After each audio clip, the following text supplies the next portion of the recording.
Hey review family, keep it tight. My name is Jay Morse, the review guy, reviewing music for the love of music, and I'm back again to bring you another video. Welcome back to my catch-up series, my catch-all series, albums I like. I do this series every month and talk about my favorite releases from the previous month. Let's get right into it. First up, the Earl Sweatshirt Surprise EP, Feet of Clay. I did get a little bit of backlash for enjoying this as much as I did from some of my friends and music listening friends, which partially I can understand. It is even more abstract and more off the beaten path than even some rap songs, but as someone that really enjoyed that release, I personally found it to be very flavorful, very intriguing, and Earl is always such an interesting lyricist and interesting MC on the mic when it comes to how he portrays himself, how he writes his lyrics, how he picks his beats, how he picks his samples, and the overall production is just as lo-fi and off-kilter as some rap songs. Next up, I got the FKA Twigs album, Magdalene. Once again, another album that a lot of people found a little bit underwhelming. I personally think what she did on this record is very interesting. I think it boasts some of the better singles from this field of the year, and I really just love her hushed delivery. I think she comes off with a lot of heart and a lot of passion,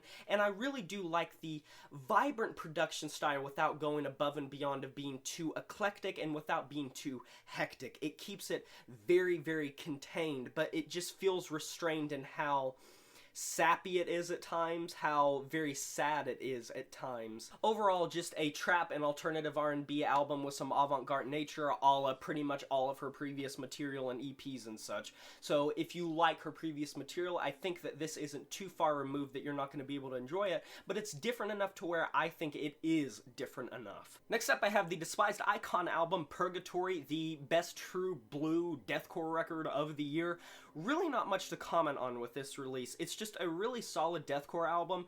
If you are not a big fan of how over the top a lot of deathcore has become with a lot of the Unique Leader Records bands, as well as just all of these very brutal slamming deathcore bands with just static drum work and pristine production, return to one of the classics of the genre, because I think they are still churning out some releases that are very, very gritty, very, very low, but still have enough production to them to make everything audible, but not too far removed from the roots of the genre, which at the core of it, one half of that is death metal. So if you want that brutality, check this out. Next up, I of course got to give a shout out to the Frail Body album, A Brief Memoriam. Kind of like that Despised Icon record. Not too terribly much to say about this record when it comes to the overall composition. It's just a really solid screamo record, power violence record, a little bit grindcore inspired record in the vein of La Dispute or even Orchid or PG-99, as well as even if you want to talk about newer bands that are revitalizing this screamo style, we're talking CU Space Cowboy as well as Knocked Loose. So if you're a fan of very, very heavy confessional lyricism, very distorted production, and an overall screamo delivery, check this out. I think you'll like it. Even though it didn't get a super positive review like an 8 or 9, I do want to give a shout out to the Blood Incantation album, Hidden History of the Human Race. This is just a really solid, old school inspired sci-fi death metal record. This album has been getting a lot of acclaim, and for a good reason. It is somewhat in the vein of a lot of these old school death metal band hybrid mixes with new death metal, whether you're talking about Tomb Mold or Witch Vomit. I made an entire video about the return of OSDM, so if you want to go check that out, you can, because I talk about it fairly extensively.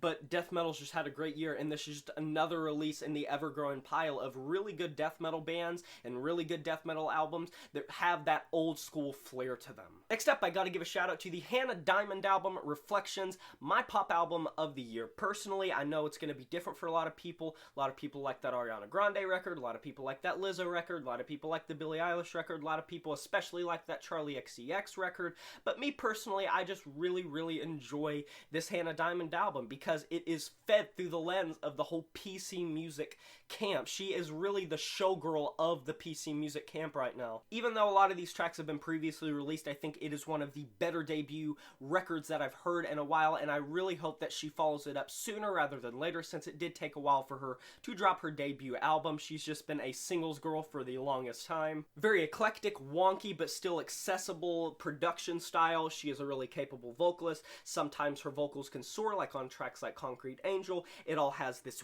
weird avant-garde edge to it.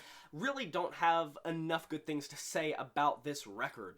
I could just go on and on and on. Next up, Cavalier Decapitation with Death Atlas.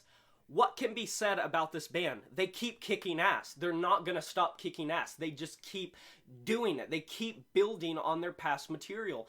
I still don't know if this is as good, in my opinion, as Anthropocene Extinction or Monolith of Inhumanity, because it is so different with that melodicism, with these shrieked vocals. It's a very in-depth review, so I highly suggest going and checking it out, because it is long, and I break it down and analyze it a lot, because it is so different than anything they have released previously. But if you want a socially conscious, misanthropic, death grind release with a lot of melodicism, some black metal influences, death metal influences, gore grind influences, featuring one of the best vocalists in the game, Travis Ryan, check it out. Now, of course, I want to know your favorite records, so go ahead and post them in the comment section below. I want to know, what albums did you enjoy most from the past month? I'd love to hear it. Can't see what you guys say. Be sure to like this video if you enjoyed it, subscribe to join the review family today, and smash that notification bell to be notified of my future uploads. You know who it is. My name is Jay Morris, the Review Guy, and I'm signing off saying farewell.